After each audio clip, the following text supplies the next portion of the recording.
Alors après mon bac, du coup, moi j'ai envisagé des études de droit à l'UBS que j'ai commencé mais j'ai arrêté en fait au milieu de l'année. Et suite à ça, je me suis énormément intéressée à toutes les portes qui m'étaient ouvertes et j'ai préféré en fait plutôt me diriger vers le commerce. Du coup, j'ai fait un DUT technique de commercialisation à l'UBO pendant 2 ans. Et suite à ça, en fait, je voulais continuer à faire en fait une licence plutôt généraliste qui me permettent d'en savoir plus sur la communication, le marketing, la gestion. Et c'est pour ça en fait que j'ai fait la licence éco-gestion parcours marketing-vente à Vannes.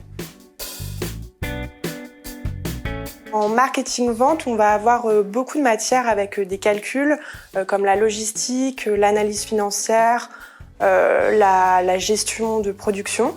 Et on a aussi du coup énormément de marketing, donc du marketing direct, opérationnel, stratégique. On a aussi de l'informatique et toujours des langues, donc de l'anglais. Moi, je suis beaucoup plus littéraire. Donc du coup, c'est vrai que ça va plutôt être les matières de marketing, donc notamment le marketing opérationnel et forcément la communication aussi. Au niveau de l'organisation des cours, en DUT, on a plus de cours en TD et moins d'amphi. Et à la fac, du coup, c'est l'inverse. On a plus d'amphi et un peu moins de TD. Contrairement à ce qu'on pourrait penser, en fac, on a, c'est vrai, une grande partie de théorie, donc pendant plus de 9 mois de l'année. Et par contre, on a un stage obligatoire donc de 3 mois en licence. Et pour moi, c'est vraiment essentiel pour savoir ce qu'on veut faire, vers quel domaine on veut se diriger ensuite. C'est vraiment quelque chose qui est indispensable. Alors du coup, depuis 2 mois, je suis en stage donc chez Austral Bijoux, qui est une enseigne en fait qui va représenter plusieurs créateurs de bijoux. Et moi, je m'occupe de la communication, donc notamment sur les médias sociaux, sur le site internet, mais aussi plus généralement, je crée en fait des canaux de communication. On a 2 types de cours, donc on a les cours qu'on va avoir seulement en amphi. Donc là, les professeurs, on va les voir que 1h30 ou 2 heures par semaine et avec toute la promotion, donc on a moins d'échanges en fait directs avec eux. Par contre, pour les matières dans lesquelles on a des travaux dirigés, là c'est plus facile parce qu'on est en petit groupe de 20 à 30 élèves et du coup on peut vraiment échanger avec eux, leur poser des questions, éclaircir des points. Au niveau de la ville de Vannes, je dirais que c'est une ville déjà qui est à taille humaine, donc c'est quelque chose qui est assez réconfortant, surtout pour des très jeunes étudiants. Ensuite, je dirais qu'il y a quand même beaucoup de choses à faire, donc aux alentours même de Vannes, pas très loin.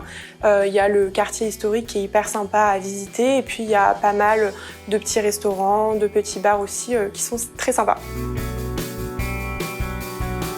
Moi, après ma licence, du coup, j'intègre l'EFAP. C'est une école de communication qui est basée à Paris et je vais y faire un master 1 en communication, mais qui reste assez généraliste. Et ensuite, mon master 2, soit en communication politique, soit plutôt dans le domaine des attachés de presse.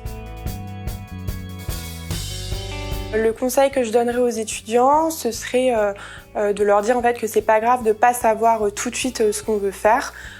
C'est hyper important justement d'expérimenter, de faire des stages, de s'intéresser, de discuter avec des personnes et que petit à petit en fait leur projet professionnel et universitaire va s'affiner, mais qu'il ne faut pas s'inquiéter si tout de suite au sortir du bac on ne sait pas exactement ce qu'on veut faire comme métier plus tard. Je dirais que pour faire cette licence, il faut quand même être assez à l'aise avec les chiffres.